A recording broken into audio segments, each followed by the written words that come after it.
नमामि शमीशाननिर्वाणरूपं विभुं व्यापकं ब्रह्मवेदस्वरूपं निजं निर्गुणं निर्विकल्पं निरीहं चिदाकाशवाकाशवासं भजेऽहम्। निराकारमोकारमूलं तुरीयं गिराज्ञानगोतीतमीशं गिरीशं करालं महाकालकालं कृपालं गुणागार संसार पारं नतोऽहम्। तुषाराद्रिशङ्काशगौरं गम्भीरं मनोभूतकोटि प्रभाश्रीशरीरम्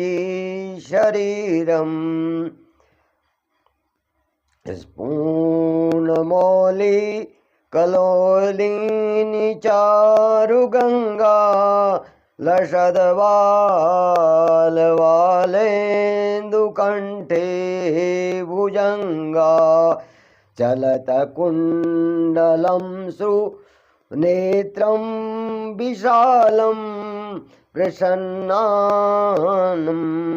नीलकण्ठं दयालं मृगाधीशचर्मां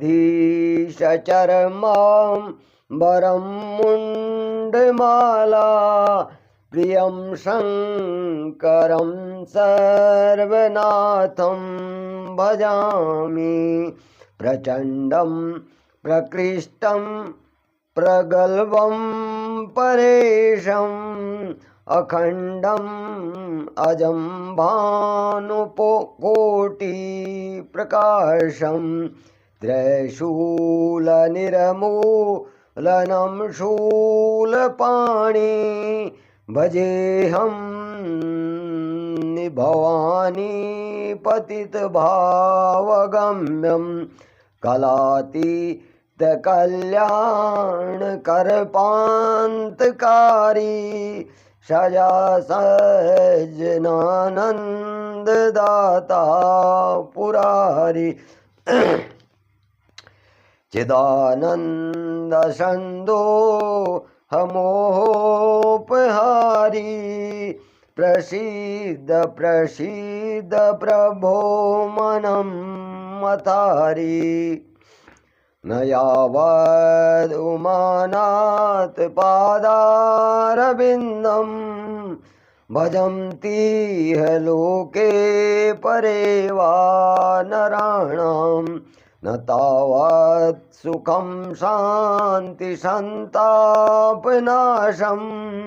प्रसीद शम्भो सर्वभूतादिवासं न जानामि योगं जपं नैव पूजा न तोऽहं सदा सर्वदा शम्भुतुभ्यं जराजन्म दुःख दीप्तातप्यमानं प्रभो पाहि आपन्मामीश शंभो। जय श्री महाकाल। साथियों, हर हर हर महादेव।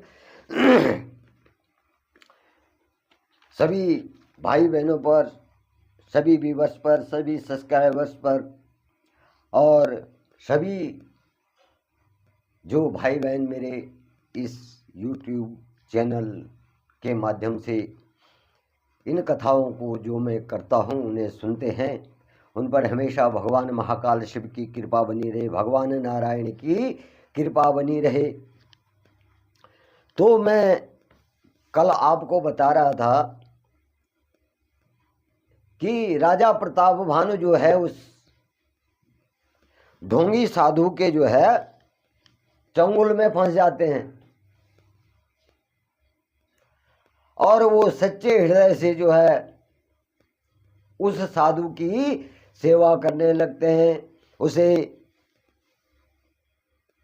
निवेदन करने लगते हैं कि आप जो है अपना मुझे परिचय दीजिए। तो इस प्रकार से साधु जो है प्रताप भानु राजा को जो है अपने माया जाल, अपना जो उसके मन में जो प्रताप भानु राजा के लिए जो विष भरा हुआ है, द्वेष भरा हुआ है, तो वो छल करने लगता है राजा से और इस प्रकार से जो है वो मीठी मीठी बातें जो है करने लगता है और प्रताप भानु राजा को क्या करने लगता है, वहीं रोक देता है। वो प्रताप भानु राजा उसकी बातों में आ जाते हैं और वो वहीं उसके यहाँ रुक जाते हैं। इस प्रकार से जो है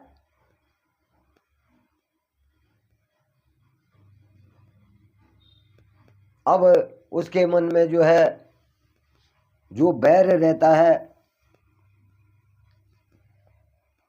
तो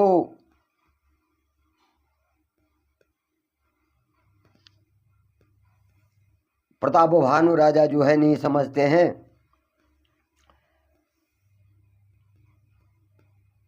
अब आगे कहते हैं कि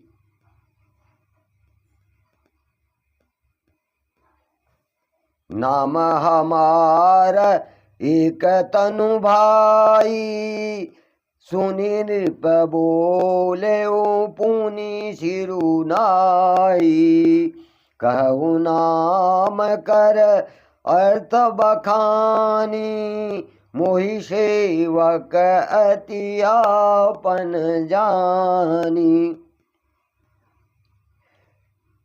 अब कहता है हे भाई मेरा नाम एकंतु है। और राजा ने यह सुन करके वो छली साधु क्या बोलता है कि मेरा नाम क्या है, एकंतु है। और जब राजा ये नाम सुनते हैं तो राजा उसे सर नवाकर कहते हैं मुझे अपना अत्यंत अनुरागी जो है सेवक जान करके अपने इस नाम का अर्थ समझाइए। प्रताप भानु कह रहे हैं उससे, जब उसने कहा कि मेरा नाम क्या है, एकंतु है, तो राजा प्रताप भानु कह रहे हैं कि हे महात्मन मुझे इस एकंतु नाम का अर्थ समझाइए।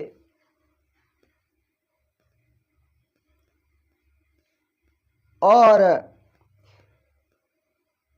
आदि सृष्ट उपजी जबहि, तब उत्पत्ति भय मोर, नाम एकंतु हेतु तेहि, देह न धरी बहोर। अब क्या कह रहा हो, देखिए छली बली ऐसे होते हैं कि उनके छलों में जो है सज्जन पुरुष फंस जाते हैं।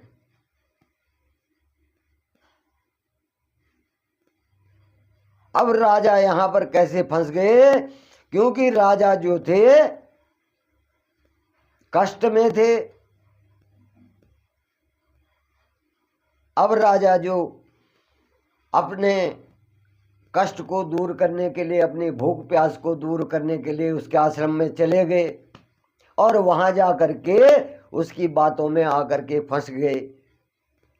वो तो पहचान गया था कि ये जो है राजा प्रताप भानु है और इसी से मैं हारा था, क्योंकि मैं भी राजा था और मैं इससे युद्ध में हार गया था। लेकिन राजा नहीं पहचान पाते हैं अब किसी के छल बल को आप क्या पहचान सके? अगर आपने कभी किसी को देख लिया तो एकदम तो आप पहचान नहीं सकते हैं कि ये कौन है, कहाँ मुझे मिला था। तो इसी प्रकार से राजा प्रताप भानु उसको नहीं पहचान पाए, लेकिन उसने प्रताप भानु को पहचान लिया था। अब वो राजा से छल करता है और अपना नाम क्या बताता है? एकंतु बताता है। अब राजा कहता है कि हे महाराज, मैं आपके चरणों में सिर नवा करके आपसे विनम्र निवेदन करता हूं कि इस एकंत का पूर्ण अर्थ मुझे बताइए, इस नाम को मुझे समझाइए। तो वो क्या कहता है? आदि सृष्टि उपजी जब यह सृष्टि, इस सृष्टि का क्या हुआ था? सृजन हुआ था। ये आदि सृष्टि जो है जब उपजी थी, इसका जब सृजन हुआ था तो मैंने भी क्या किया था? तभी जन्म लिया था। देखिए किस प्रकार का छल कर रहा है, किस प्रकार का झूठ बोल रहा है। जब सृष्टि जन्मी थी तब उसने जन्म लिया था और आज तक वो जीवित है। ऐसा हो सकता है क्या? जो मनुष्य आता है उसकी एक सीमित उम्र होती है, उसके बाद उसको मोक्ष प्राप्त करना ही होता है, मृत्यु को प्राप्त करना ही होता है। अब वो क्या कह रहा है कि जब इस सृष्टि की उत्पत्ति हुई थी तब मेरा जन्म हुआ था, और इसी कारण जो है मेरा नाम क्या पड़ा? एकंतु। मैंने कोई दूसरी देह धारण नहीं करी। तब से, जब से ये पृथ्वी की रचना हुई तो मैंने उसी समय जो है जन्म लिया था, और मैंने कोई देह धारण नहीं किया दूसरा, और इसी कारण क्या हो गया? मेरा नाम एकंतु पड़ गया।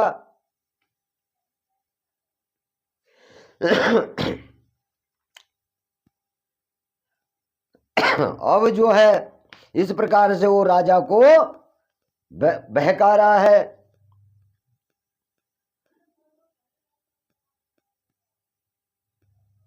जनि आचर जु करहु मन माही, सुत तपते दुर्लभ कछु नाही। तप बलते जग सृजई विधाता, तप बल विष्णु भय परित्राता। जानी आच रजू करहु मन माही,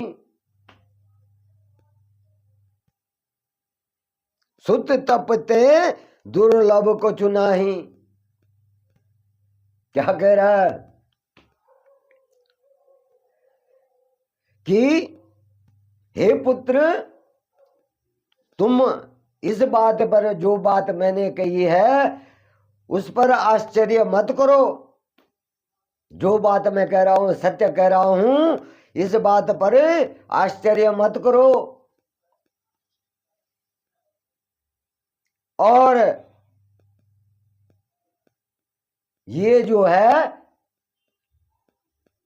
तप बल के अधीन है, तप से सब कुछ हो सकता है। मतलब वो क्या कह रहा है कि मैं इतना कठोर तपस्वी हूं कि मेरे तप बल से जो है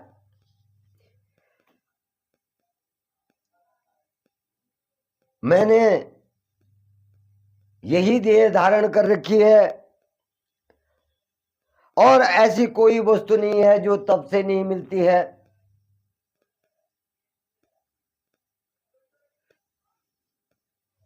कि मैंने जो है अपने तप बल से जो है इस देह को नहीं बदला है, तब से मेरी देह क्या है, ऐसी की ऐसी है, और मेरा नाम एकांत इसीलिए पड़ा।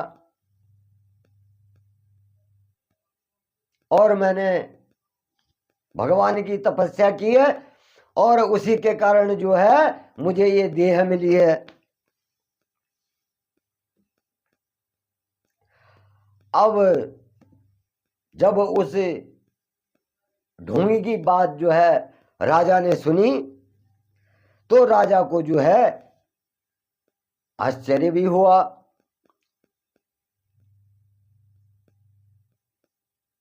और जब राजा को अपने मन में कुछ अनुराग पैदा हुआ, तो वो जो है पुरानी कहानी अब सुनाने लग गया। वो छली जो है राजा प्रताप भानु को पुरानी कथाएं सुनाने लग गया।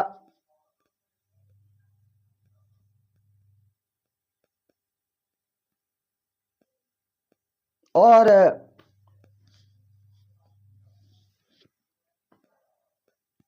कहने लगा, कर्म धर्म इतिहास अनेका, करई निरूपण विरति विवेका। उद्भव पालन प्रलय कहानी, कहे सी अमित आचरज बखानी। कहता है कर्म धर्म जो है, कर्म धर्म के जो है अनेक इतिहास हैं। कर्म धर्म इतिहास अनेका, करई निरूपण विरिति विवेका। उद्भव पालन प्रलय कहानी, कहे सी अमित आचरज बखानी। कर्म धर्म जो है इसके कई इतिहास हैं। और वो जो है राजा को वैराग्य और ज्ञान का जो है उपदेश देने लगा। राजा के मन में जो है वैराग का ज्ञान देने लग गया कि ये अपने राज्य को छोड़ करके और बैरागी बन जाए। वो तो अपनी शत्रुता निभा रहा है राजा से। किससे? प्रताप भानु से। और राजा जो है वहां ज्ञान ले रहा है। वो तो छल कर रहा है, छल के कारण वो बोल रहा है। तो वो क्या करता है, राजा को बैराग का ज्ञान देना शुरू कर देता है। और सृष्टि की उत्पत्ति किस प्रकार से हुई और सृष्टि का संहार प्रलय किस प्रकार से हुआ,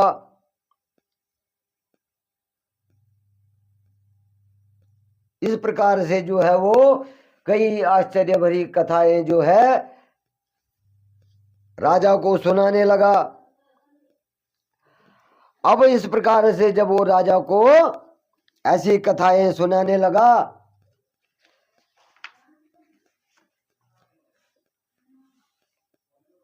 यह प्रगटे अथ द्विज श्रापा, नास तोर सुनु भानु प्रतापा। आन उपाय निधन तब नाही, जो हरिहर को पही मन माही। कह रहा है यह प्रगटे अथवा द्विज श्रापा,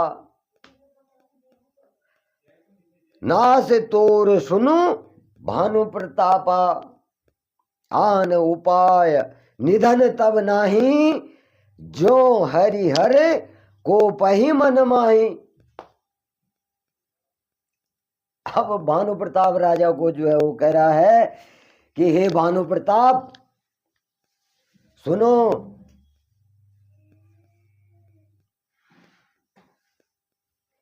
इस बात के प्रकट करने से, जो बात मैं कह रहा हूं उसको प्रकट करने से क्या है,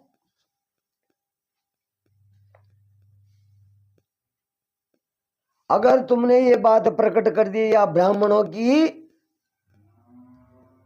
अगर तुमने ये बात प्रकट कर दी तो अपने आप को तो ऋषि बोलता है, तो अगर ये बात तुमने प्रकट कर दी तो ब्राह्मणों के हिसाब से तुम्हारा क्या हो जाएगा, नाश होगा।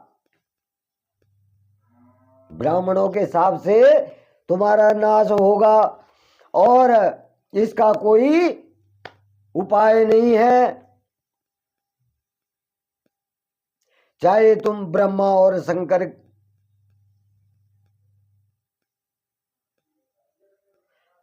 चाहे तुम जो है ब्रह्मा और शंकर भी मन में क्रोध करे, इस बात को अगर तुमने कह दिया तो ब्राह्मण के श्राप से तुम जो है क्या हो जाओगे, नष्ट हो जाओगे, तुम्हारा नाश हो जाएगा।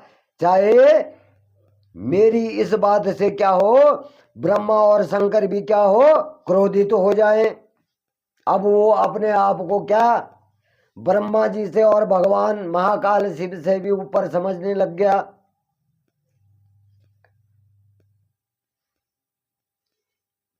और अगर तुमने यह बात किसी को कह दी तो तुम्हारी मृत्यु भी नहीं होगी।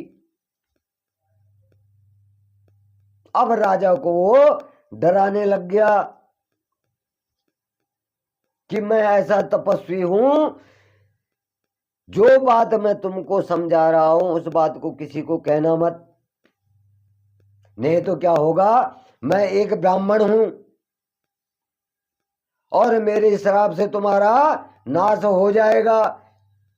और चाहे मेरे इस श्राप को देने के कारण जो है ब्रह्मा और शंकर भी क्रोधित हो जाएं, तब भी कुछ नहीं हो सकता और तुम्हारी मृत्यु भी नहीं हो सकती है। इस प्रकार से वो राजा भानु प्रताप भानु को डराने लग गया। सत्यनाथ पद गही नृपभाषा, द्विजी गुरु कोप कहूं को राखा।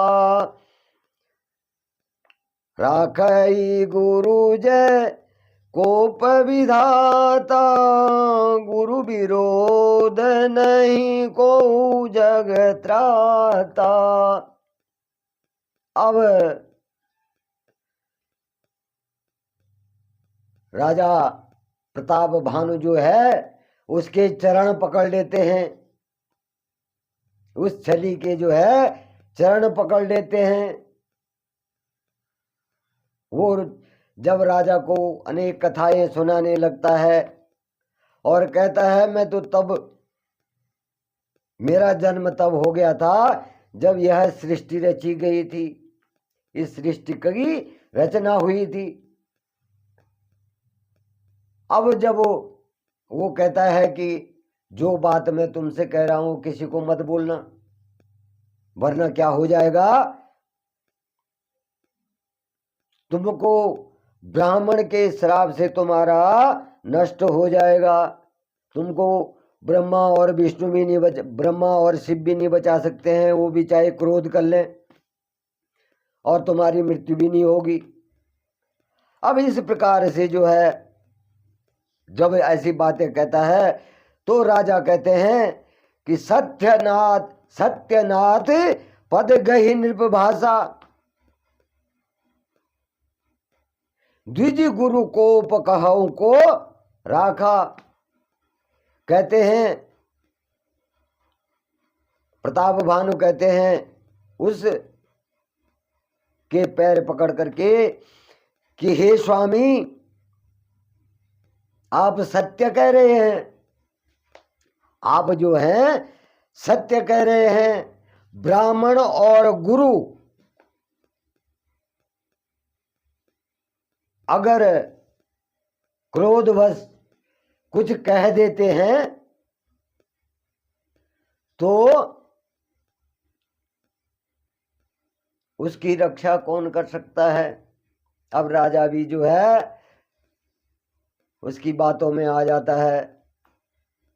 और वैसे ये सत्य भी था साथियों कि गुरु का दिया हुआ श्राप और ब्राह्मण का दिया हुआ श्राप, ऋषि मुनि जो हमारे हैं इनका दिया हुआ श्राप अमिट होता है। और जो परम सत्यवादी ईश्वर भक्त होता है उसकी कही हुई वाणी जो है हमेशा अमिट होती है। दीन के दिल से दुखी के दिल से निकली हुई आह जो है वो हमेशा सत्य होती है। अगर किसी को आप सता रहे हैं, किसी गरीब को आप सता रहे हैं या किसी ब्राह्मण को सता रहे हैं या अपने गुरु के लिए कुछ अभद्र बातें कह रहे हैं और ये अगर क्रोध में आ गए तो इनकी कही हुई बात जो है असत्य नहीं जाती है, ये परम सत्य है। तो इस प्रकार से राजा भी कह रहा है कि अगर गुरु और ब्राह्मण जो हैं ये क्रोध के कारण अगर किसी को कोई बात बोल देते हैं तो उसकी रक्षा कोई भी नहीं कर सकता। गुरुर् ब्रह्मा गुरुर्विष्णु गुरुर्देवो महेश्वर गुरु साक्षात परब्रह्म तस्मै श्री गुरुवे नमः।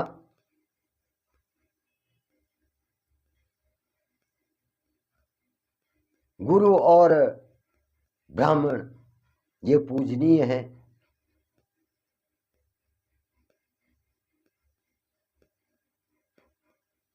हमारे सनातन धर्म में जो है गाय, ब्राह्मण, गुरु, माता पिता ये हमेशा पूजनीय होते हैं। इनका मन कभी, माता पिता भी देखो, बेटा या बेटी कैसी भी हो उसका कभी अहित नहीं चाहते हैं। वो अपनी संतान की हमेशा भलाई चाहते हो, चाहे उन संतानों से जो है उन्हें कष्ट दिया जा रहा हो।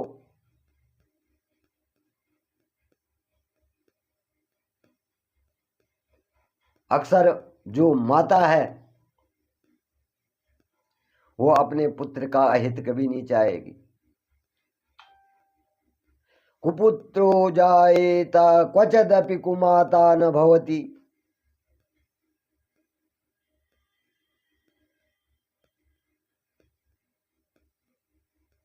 आपने जो है देवी भागवत में भी जो व्यास हमारे होते हैं उनसे सुना होगा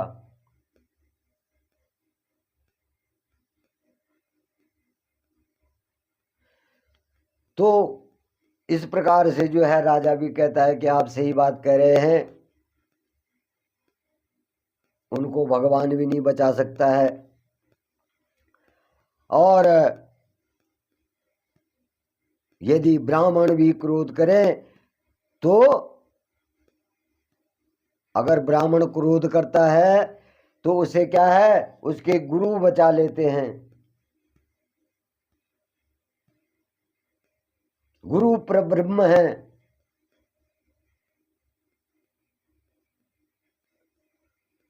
तो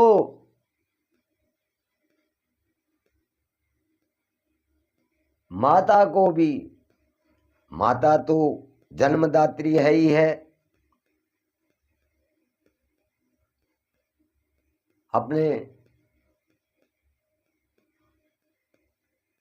स्तनों से सहस्र धाराएं पिला करके बच्चे को बड़ा करती हैं। लेकिन साथ के साथ जो है प्रथम गुरु कौन है, माता ही है। प्रथम गुरु कौन है? प्रथम पूज्य गुरु जो है माता ही है। जो हम शिक्षा लेते हैं वो भी हमारे गुरु हैं, लेकिन प्रथम शिक्षा कौन देता है? माता देती है। माँ बाप ही पहली शिक्षा देते हैं घर में, उसके बाद बच्चा स्कूल जाता है या गुरुजनों के साथ जाते थे पहले। तो अगर ब्राह्मण जो है नाराज हो भी जाए तो उसको कौन बचाता है?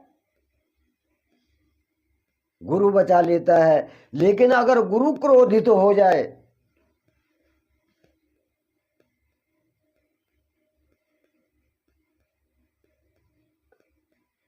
गुरु का अगर आप अपमान कर रहे हैं और गुरु का विरोध कर रहे हैं, तो इस जगत में उसको बचाने वाला भगवान भी नहीं है। उसको भगवान भी नहीं बचा सकता है।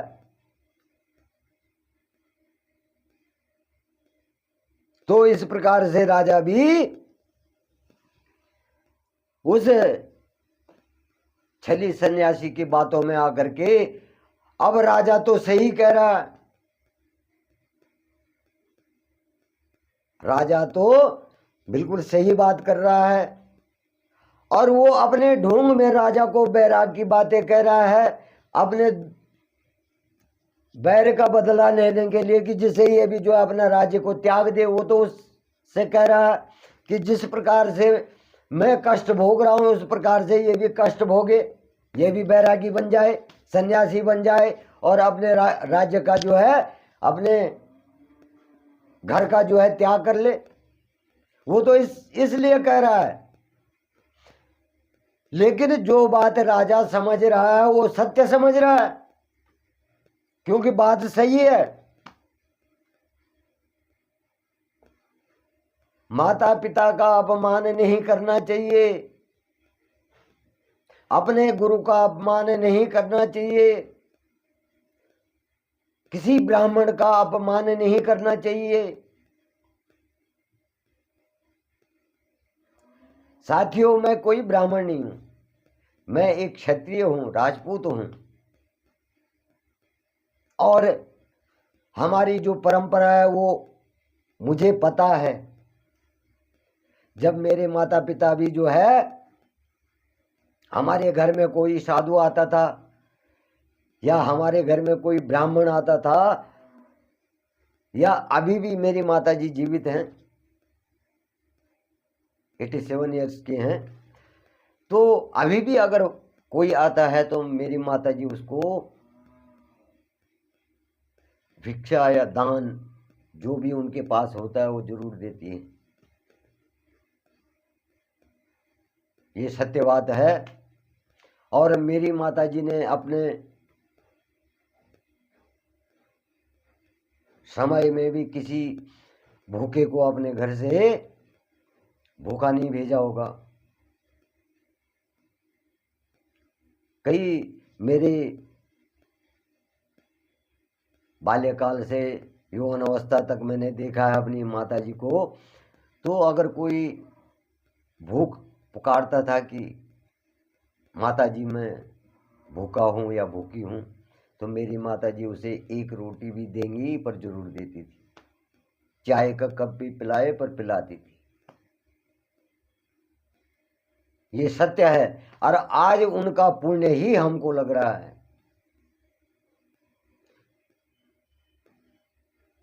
उनके करे हुए पुण्य जो है हमें लग रहे हैं, चाहे हमने करे ना करे, लेकिन उनके पुण्यों का फल हमको प्राप्त हो रहा है। हम 3 भाई बहन हैं, हम सब सुखी हैं। अभी ये छोटे मोटे दुख तो आते रहते हैं, लेकिन अपनी जिंदगी में हम अपने बच्चों से, अपने घर बार से, अपनी पत्नी से, सबसे सुखी हैं। मैं अपने आप को भाग्य समझता हूँ और इसी पुण्य का बहुत बड़ा धनवान समझता हूँ। ये सत्य है साथियों। जो कर्म मैं करूँगा वो मेरे बच्चे भुगतेंगे, मेरे बच्चों पे भी उसका असर जरूर होगा। जो मेरे माँ बाप ने किया होगा उसका फल हमें मिलेगा, चाहे अच्छा किया चाहे बुरा किया, वो हमें मिलेगा।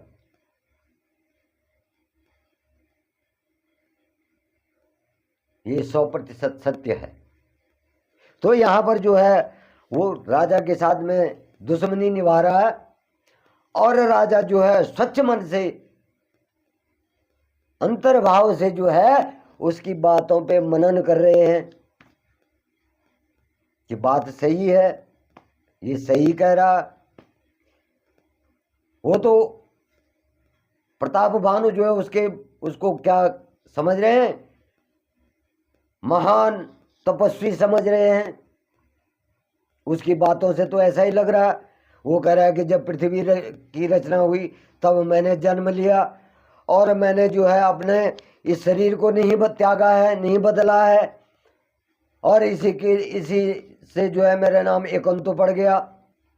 तो राजा सब कुछ उसकी कही हुई बातों पे विश्वास कर रहा है, और राजा का अटूट विश्वास जो है उस पे हो गया।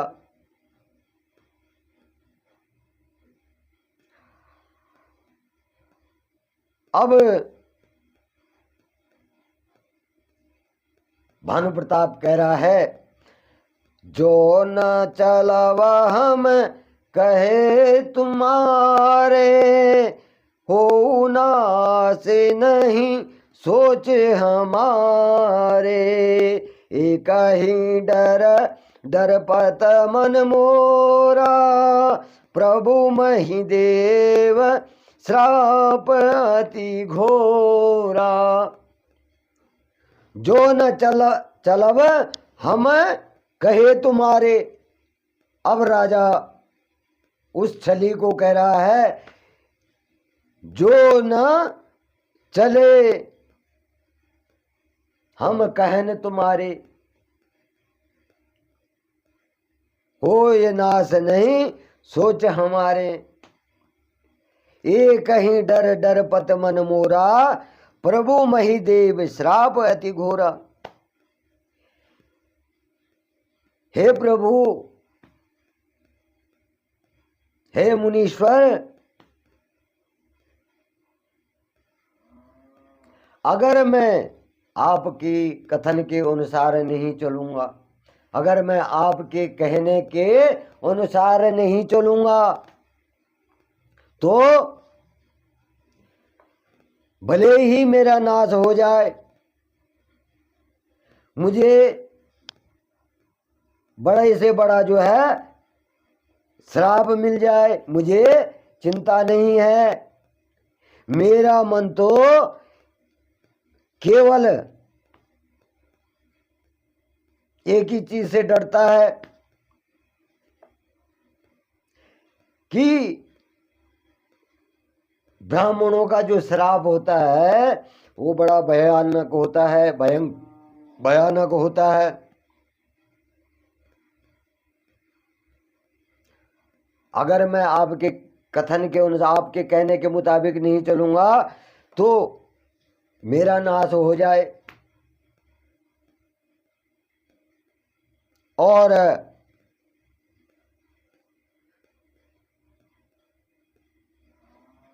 मुझे इस बात की कोई परवाह नहीं है, परंतु हे प्रभु बोले, मुझको एक ही बात का डर है कि ब्राह्मणों का श्राप क्या होता है, बहुत ही भयानक होता है।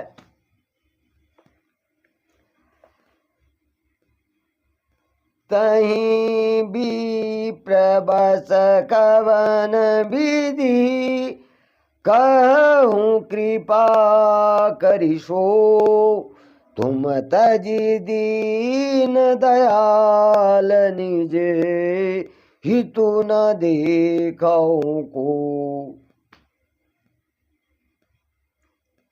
हो ही विप्र बस कवन विधि, कहु कृपा करी सो,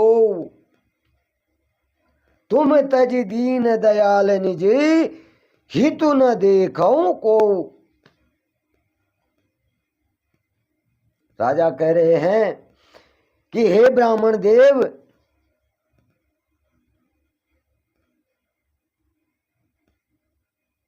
जो ब्राह्मण हैं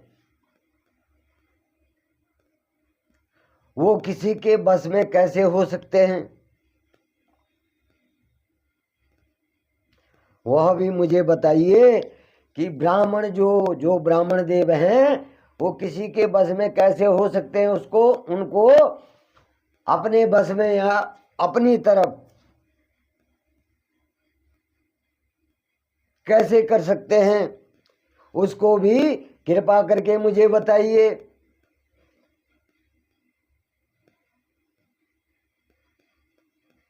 अब अगर ये बात आप मुझे नहीं बताएंगे तो मैं आपके अलावा किसको अपना हितैषी समझूं,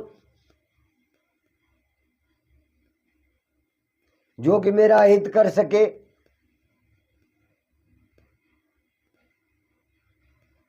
इस प्रकार से प्रताप भानु राजा उच्छली साधु से कह रहे हैं, सुनो दीप विविध जतन जग माही, कष्ट साध्य पुनि कोहि की नाही। अहि एक अति सुगम उपाय, तहाँ परंतु एक कठिनाई। सुनी नृप विविध जतन जग माही। अब वो कह रहा है राजा को कि सुनो नृप विविध जतन जग माही, कष्ट साध्य पुनि कोहि की नाही। अहि एक अति सुगम उपाय, तहाँ परंतु एक कठिनाई। कह रहा है कि हे राजन सुनो, इस संसार में ऐसे कई उपाय हैं, ऐसे कई उपाय हैं, और वो क्या है, बहुत कष्टदायक हैं, असाध्य उपाय हैं, जो कि बड़ी कठिनाई से करने पड़ते हैं। उनकी साधना जो है बहुत कठिनाई से करनी पड़ती है, बहुत दुख मिलता है, बहुत कष्ट मिलता है। लेकिन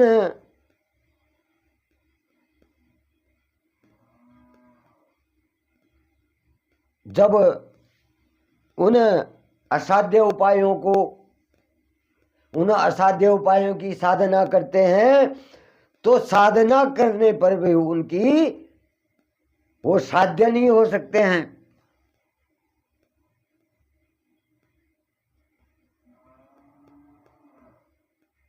और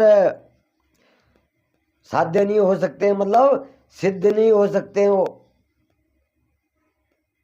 कठिन साधना करने पे भी वो सिद्ध नहीं हो सकते हैं। और इन कठिन साधनाओं की जो है,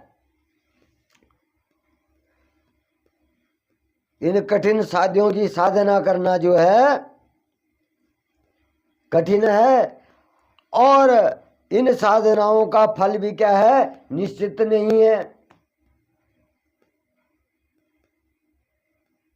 इन साधनाओं का फल भी क्या है, निश्चित नहीं है। अब इस प्रकार से जो है वो राजा को बरगला रहा है और कह रहा है कि हाँ मेरे पास एक उपाय है जिसको तुम जो है सहजता से कर सकते हो और इसे सिद्ध भी कर सकते हो, और इसमें कोई कठिनाई भी नहीं है। परंतु इसमें क्या है, थोड़ा एक कठिनाई जरूर आएगी। ज्यादा बड़ी कठिनाई नहीं है, पर एक कठिनाई है, थोड़ी छोटी कठिनाई है। मम अधीन जुगति नृप सोई, मोर जाव तब नगर न होई। आजु लगे अरु जब ते भयहूँ, काऊ के गृह ग्राम न गया हूँ।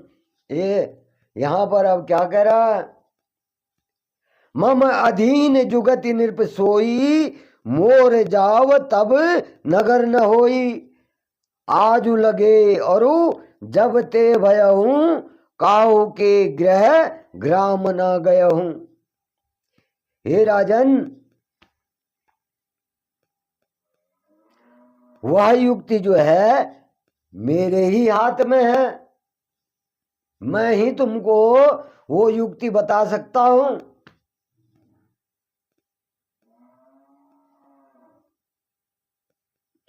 और कह रहा है कि मेरा तुम्हारे नगर में जाना तो नहीं हो सकता है, मैं तुम्हारे नगर में तो नहीं जा सकता हूं,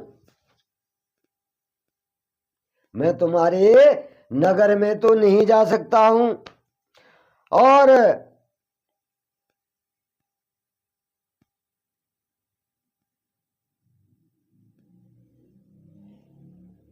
जब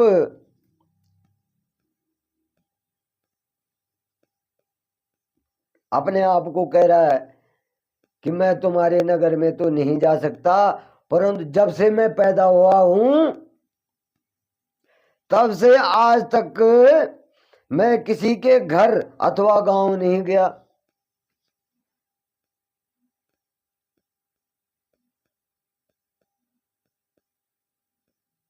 राजा को कह रहा है कि मैं तुम्हारे घर भी नहीं आ सकता, तुम्हारे नगर में भी नहीं आ सकता हूं, क्योंकि जब से मैं पैदा हुआ हूं तब से न तो मैं किसी के घर में गया हूं और न मैं किसी के गांव में ही गया हूं, तो मैं तुम्हारे घर में नहीं आ सकता हूं। तो साथियों, कथा काफी लंबी हो गई है, 1 घंटे की कथा हो गई है। आज मैं यहीं पर अपनी वाणी को विराम देता हूं और इससे आगे की कथा मैं आपको कल सुनाऊंगा। यहाँ पर जो है वो ढोंगी साधु, छली कपटी साधु जो है राजा के मन में जो है वैराग्य उत्पन्न कर रहा है और राजा उसके पूर्ण बस में आ गया है। अब वो बड़ी बहुत सारी बातें कर रहा है।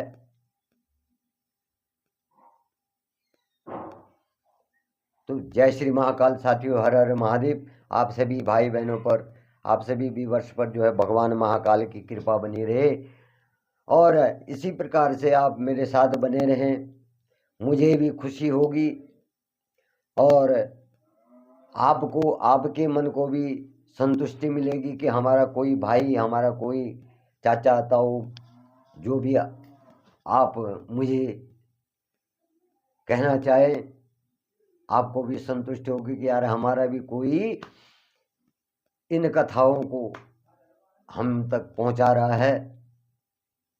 तो अगर कहीं पे गलती हुई होगी तो क्षमा चाहता हूं। जय श्री महाकाल, हर हर महादेव।